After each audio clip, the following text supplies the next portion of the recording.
berkata Zarkashi, dan sepatutnya bahwa adalah kedua-duanya itu dua boh fardu kifayah, karena kedua-duanya itu wasilah kedua-duanya bagi jihad.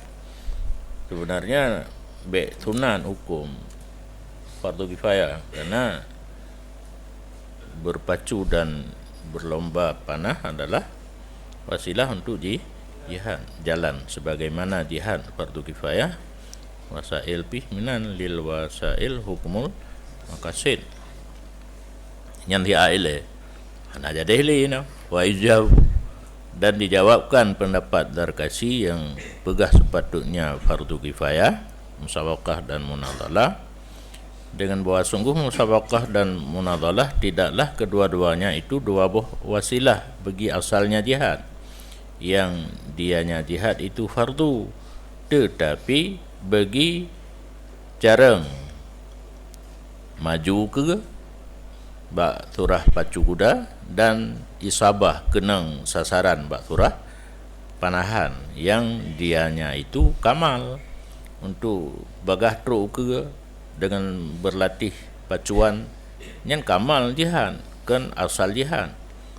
Alian berkenang wateta timbak ngan panah yang kamal cid kan asal jihad. Jadi hukum asal fardu, tetapi musabaqah dan munadhalah untuk ihsan ikdam dan isabah, artinya kesempurnaan berperang.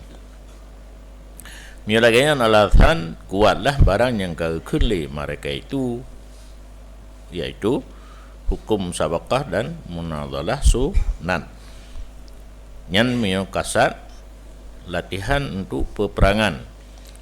Adapun dengan kasat mubah hana membayang membacu laulai de ke perang, maka mubah kedua-duanya, musabaqah dan munadhalah. Ataupun dengan kasat haram lagi merampok, maka haram kedua-duanya.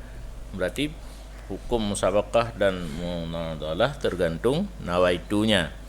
Nawaitu ke jihad sunat, nawaitu ke jihad mubah, nawaitu ke haram.